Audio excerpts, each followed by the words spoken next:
Hi there, I'm Bela Lugosi, and this is the Apatros review. Now this is the first of a series of reviews where I revisit the Monogram 9, that infamous series of ultra-cheap Poverty Row horror thrillers, and a couple of comedies thrown in there as well, that Bela Lugosi did as a 9-picture deal with Monogram, the cheapest of the Poverty Row studios of the 1940s, after producer Sam Katzman signed him on following the Edgar Wallace adaptation in 1939 of The Dark Eyes of London, which Monogram actually did not make, but they had a distribution deal with the negative. Now, these films ran from 1941 to 1944. I've decided to review these films each separately, as it's easier for fans to look up these films, also to go in a little bit more in depth on each film. So let's start, shall we?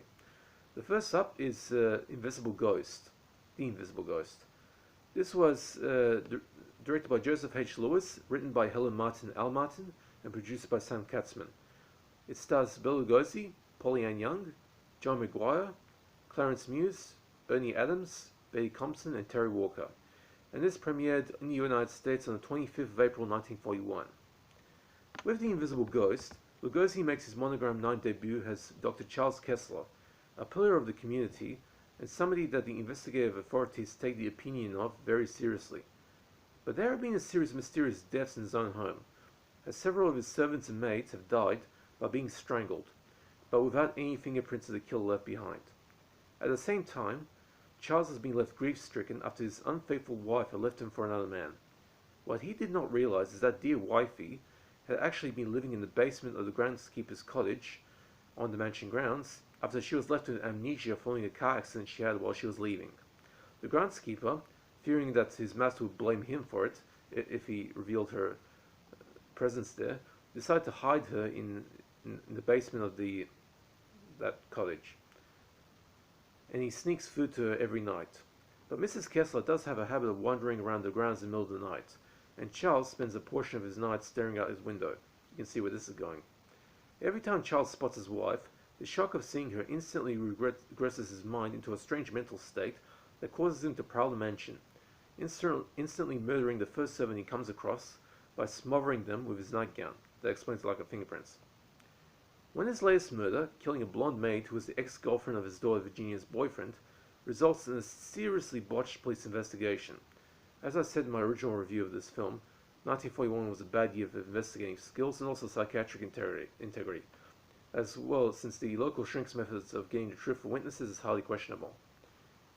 And the police basically used a second-hand account of his highly suggestive but mostly innocuous conversation between the two ex-lovers, where the boyfriend tells his ex to leave him alone, as sole reason to convict him of a murder he did not commit.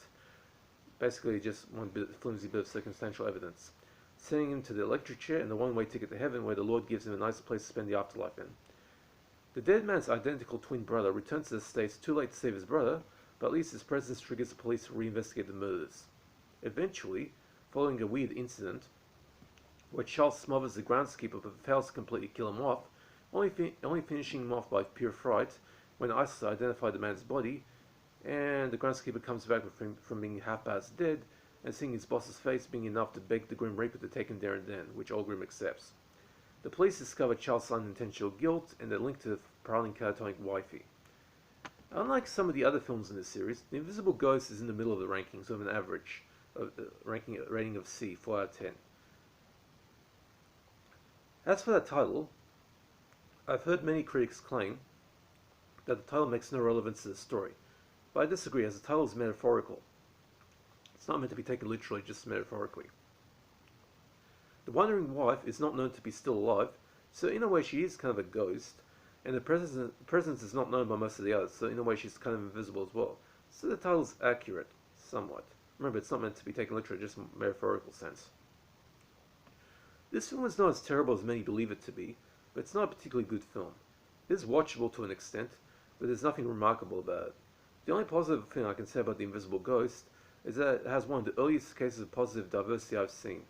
African-American actor Clarence Muse, who plays a sympathetic butler, is treated with a good deal of respect by everyone else, and not made out to be some kind of disreputable figure, so I respect the filmmakers for doing that. Now there's no gore or no nudity in this. Remember, this was made during the early 1940s, during the Hays Code. This is currently public domain, so you'll find it on internet public domain movie download sites, on cheap DVDs, and on YouTube, so go ahead and look it up. Now I'm going to continue this series over the next following 8 episodes, So keep an eye out for that. And if I end up being a little bit late with downloads, it's probably because of a blackout. Might be the case. Here in New South Wales, are going to have a blackout soon. That's going to suck. Okay, I hope you enjoyed that. So the Invisible Ghost gets a C, 4 out of 10. It's average, which puts it in the middle of the Monogram 9 in terms of the rankings. Okay, now I do not do requests, but if you have any questions about DVDs or films in general, just hit me up in the comment section. I'll be happy to answer. Hope you guys are staying safe, take it easy, and that's it for this review. See ya.